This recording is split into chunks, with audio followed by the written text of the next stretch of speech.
What's up, guys, man? It's your boy, man, back with another video, man. How you guys doing, man? How you guys doing? Guys, man, look at the new setup again, man. You know, the old setup, I Today, man, it's been a long day, man. I took like a 10-hour flight from Pennsylvania to Cali again.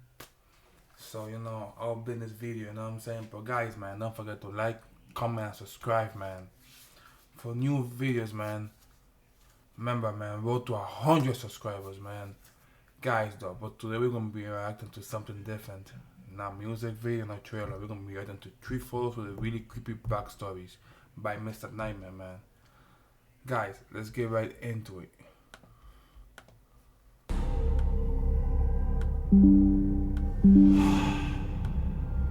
This first photo that you're about to see in a few moments was taken by a viewer named Jane. Jane had met a man named Jeremy off a dating app. She hadn't been on any dating apps since her at the time recent breakup, and she thought it was finally fine to get back into the dating scene. After swiping away on some dating app and conversing with a few people, she matched Jeremy, who seemed to be the kind of guy she would feel comfortable with and connect with. Jane describes herself as a good-looking but shy and reserved girl, and she just Oh, shit. It's crazy, man. Right now, I'm happily married, but I never used a dating app before, so I don't even know about dating apps. It's like a red flag to me, man. I'm telling you, bro. Like, because you don't know how they look like, you know what I'm saying? Like, you don't know how, like, they is, you know what I'm saying? Like, this backstory, I bet you it's, like, creepy as fuck, Like, I don't like that shit, bro. I have to, like, meet you face to face, man. described Jeremy as an above-average looking guy with a buzz cut who was exactly her type. He had a full tattoo sleeve on his left arm and had mostly pictures of himself outdoors. Most notably, his first picture was of him leaning on his pickup truck with his dog in the bed of the truck and the woods in the background. The two struck up a conversation about his dog and then dogs in general, and eventually the conversation segued to local bars that the two would frequent. Jeremy picked up Jane, and the two ended up going to a bar called Lansdowne Street, and in her words, kind of hitting it off. I don't know about all of that. Simple. That's red flags right there, my son. What the hell? Like, come pick you up and, Jeremy dropped off Jane at home, but beforehand he seemed a bit reluctant, wanting their little date to continue, even at one point implying that she should go back to his place with him. She politely rejected him, and that was the end of their first date. The two would text back and forth the next few days, and saw each other again the following Friday, where they went out to get fast food and ice cream. After chatting in Jeremy's car driving around for a bit, he ended up taking them to his house, where he started trying to get her to come into his house. She rejected this request. what the fuck is this shit, bro? Like, you know what I'm saying? Like, they see that this shit, like, man, I'll be out long time, bro. If I, man. Over and over until it got creepy, and then he started getting a bit physical. Jane said she didn't know if he was trying to physically remove her from the car or if it was him trying to make some kind of physical advance on her. Either way, she shoved his arms off of her and left the car. See, like crazy shit like that. Like, you know what I'm saying? Like, I'm telling you, man. Walking quickly down the street, Jeremy called her a few times, but she ignored him and kept walking. She had her older brother Chris come pick her up. Shockingly, after a long back and forth over text, Jeremy cursed Jane out, but then minutes. So she says that was my fucking time. Honestly, don't ever again, okay? To start wasting my fucking time on girls like you, freaking girl, bitch. Later switched his tone to apologetic and regretful. Jane blocked his number, figuring he was not what he initially seemed and he might be crazy. This fucking guy is crazy. Now this is when the photo that I mentioned earlier comes into play.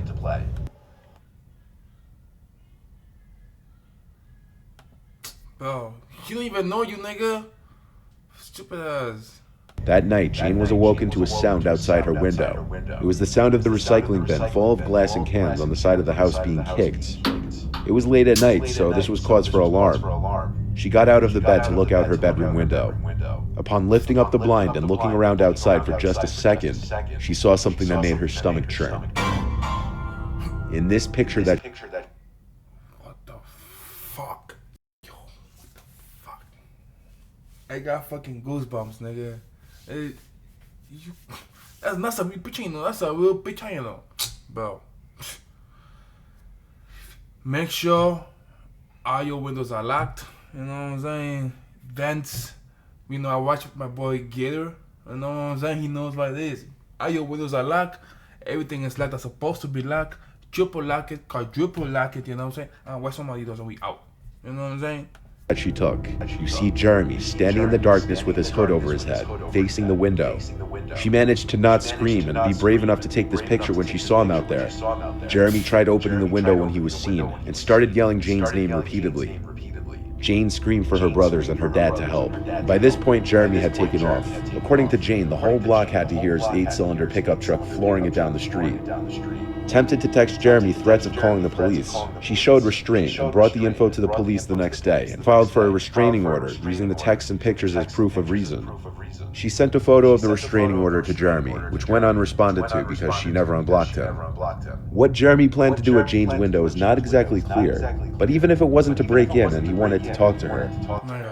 Who actually do that shit? Go to somebody else's house, middle of the night. Dime tú, my nigga. To do what? Good things? No, nigga. Like, you know what I'm saying? Like, come on.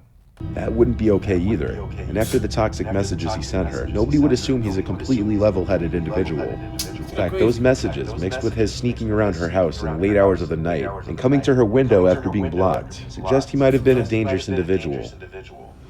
Isn't crazy? We will all pay for the sin But she lucky that she got that made shit. by our elders.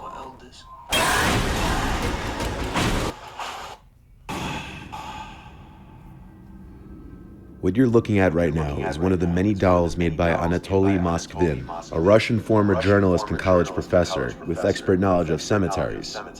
As a child, Anatoly began wandering through cemeteries with Simple. Red flag. See, like, come on, like, you know what I'm saying? Like, this thing gets creepy already. I mean, what you say? And cemeteries? Bro, fuck that. friends for fun.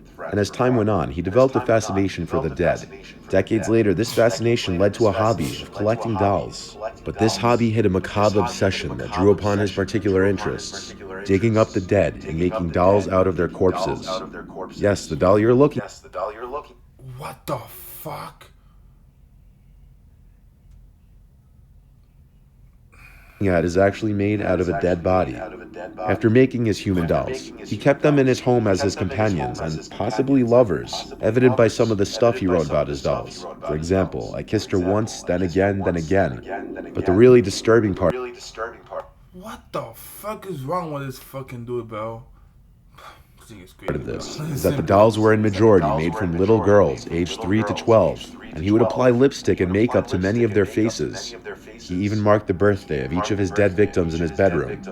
His self-proclaimed expertise on cemeteries wasn't a lie, as he was able to desecrate countless graves in his hometown while evading police for years until he was finally caught after the increasing suspicion at the growing number of defiled graves in the area. When police searched his home, they found 26 life-size dolls, or rather mummified corpses, scattered throughout the house. But the police didn't know they were corpses at first, until he openly admitted to it. His parents, who lived in the same flat as him, claimed to know nothing of his activities. His parents and others who had seen the dolls stated that they did not suspect that there were dead bodies inside, but then again, who would? Not even the police suspected the dolls to be bodies at first. His parents said they thought it was just his hobby to make such big dolls and did not see anything wrong. You telling me right that my son making dolls? That's not what. Wrong with it. During a hearing in which he sought to be released from a psychiatric hospital to care for his elderly mother and live with a new girlfriend, he refused to apologize to his victim's parents. In his mind, he thought he was doing something good, as he stated he felt great sympathy for the dead children and thought that they could be brought back to life by either science or black magic. He even went as far as to shun the parents for leaving their daughters in the cold, whereas he took them into the warmth to be reborn. Anatoly dried the corpses using a combination of salt and baking soda, and then stored the bodies in secure, dry places in and around cemeteries. Once the bodies dried, he carried them to his home, where he used various methods to make the dolls, in an attempt to give the children functional bodies to be used when he eventually discovered a way to bring them back to life, feeling that their physical remains were too decayed and ugly for them to feel comfortable or happy. While some of the parents want Anatoly locked away behind bars for life, it was determined that he suffered a form of paranoid schizophrenia and has since been held in a psychiatric hospital. From his perspective, he may have thought he was saving a bunch of young girls, but from any other perspective, This nigga is crazy. There's no other perspective. No, that shit. This nigga is crazy. This nigga is like Clucky, nigga. This It was a nigga is horrific, something else. downright disturbing thing to do. What the fuck? Shit. Give me her. No, bro, this thing- The picture you're looking at right now is of Amy Reeves and her baby sister. The backstory behind this picture isn't as cute and wholesome as one would imagine.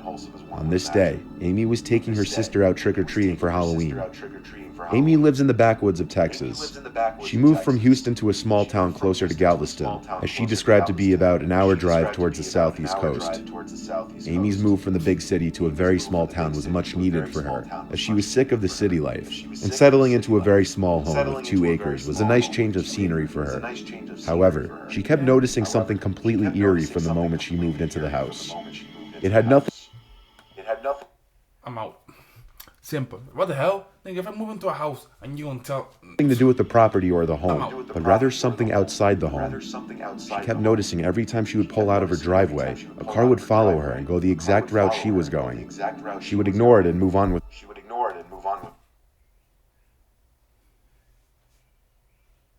I have no words, nigga. What kind of. What? What? Just. She still lived there, you know. She still lived there, you know. If I was me, I would be out. Out. With her day at first, but it kept happening every single time that she would leave her house. In one of the neighboring houses, the same vehicle would pull out of their driveway whenever she would pull out of hers. She very soon started to suspect that there were some ill intentions there. However, for a while, she kept ignoring it and still moved on with her day, hoping it would stop eventually. When she was returning home from work one day, something in her gut told her to take a different route home. So she listened to her gut and took a different route. Instead of taking the highway, she took the service road towards the entrance of her little neighborhood. Instead of driving straight through the neighborhood to take a left, she took a slightly sharp right at the entrance and took a 3-minute longer route back home. But even on this detour, she eventually spotted the same vehicle in her rearview mirror. As she started to speed away to try to escape the car, it started flashing her aggressively. Eventually, she makes a left turn, and the car doesn't seem to follow. What the fuck? If you know where the guy is coming from, why you don't? Well, that's stupid too. Don't go to them, you know what I'm saying? That's stupid too. But call the cops, you know, tell them, yo, you know, that this fucking guy keep following me, you know what I'm saying? Like, come on, like, come on. She proceeded home, and just as she thought she was safe and the stalker wasn't around, she realized she was wrong. The stalker's car with the brights still on was approaching, the lights becoming brighter as it got closer. By now it was clear the stalker had been following her home, even down her new route. The man pulled into his driveway and just sat there, while Amy went into the house. While inside, she looked through the window out at the car, and the man must have taken notice, because he started revving his engine. By this point, it was clearly a full-fledged stalker harassment situation. That's what I'm saying, call the cops. Like, come on, like, you taking L's right now, you know what I'm saying? Like, you taking L's, man. Like, I can't even. I have So no words Amy for called you the- either because, like, I don't know. Them took his clockies, man. The whole fucking neighborhood is a clock. Like, you know, how you go? The neighbors don't see that.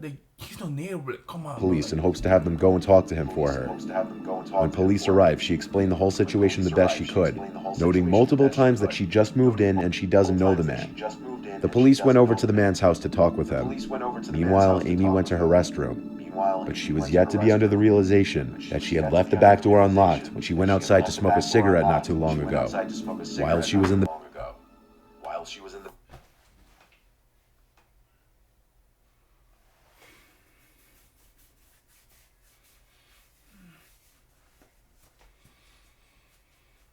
You deserve to get clocked. Simple. Like, it's like you don't have no common sense, sister. Like, come on, bro. Like, you definitely know you have a stalker that lives next to you. How the hell you gonna leave the back door open? If something happens to you, bro, I'm sorry, you know. the bathroom, she heard footsteps walking towards her bedroom. She got up to shut and lock the bathroom door instantly, exposing where she was to the intruder. And seconds later, there was a knock on the wall separating the bathroom and her bedroom. Even though it was fairly obvious her cover was already blown, she remained as quiet as she could. The thought that maybe it could have been one of the police officers came up in Amy's head, but after one look out the bathroom window, that idea was out the window. Outside, she could see a police officer struggling with what appeared to be damp wood from the half-rotted shed beside the stalker's house. Amy pulled up her pants, getting ready to run to the front door. And that's when she heard it again, an aggressive knock on the other side of the wall from her bedroom. The stalker was inside her bedroom, no doubt. With not many other options other than being a sitting duck, Amy opened the bathroom door and bolted for the front door and outside to try and find an officer. But there were none in sight, not even the one that was struggling with the rotted wood moments earlier, just their empty squad car. After running around looking for the officers, What? But the officer are cluckies. The town is are clucky. Who else is clock? Well, you are clucky. I will move back to the fucking city, like, you know what I'm saying? All of them is cluckies. All of them. You watch what the fuck is the movie called, bro? Runtown. You see how people like how the cop is a clucky with the people, the people. Just like that, the cops. she returned closer to her house, where there was a commotion heard from inside, and it sounded as though there was a struggle between an officer and somebody else. Amy re-entered her house to see one of the officers on her bedroom floor in a lot of pain, who looked to be struggling holding his neck, not bleeding, but bruising as if the man punched him in the throat repeatedly or strangled him. The officer never told Amy exactly what happened because his partner called an ambulance for him, but Amy was notified later that same day that the man who was stalking her was taken into custody for assaulting and fleeing from an officer. Amy never learned why the cop's partner was struggling with the wood outside, or how exactly the one officer knew to check the inside of her house. In all likelihood, by the time the police had arrived, the stalker had already let himself into her house. And when the police didn't get an answer at the stalker's house, one of them returned to Amy's house to find the door ajar, and the rest you could figure out. The picture you saw minutes earlier of Amy and her baby sister was sent to her phone only days after moving in, and it was taken by a passing car without her even knowing it. After this entire stalker incident, it became much clearer who took the picture, though Amy still doesn't know how exactly they could have gotten her phone number.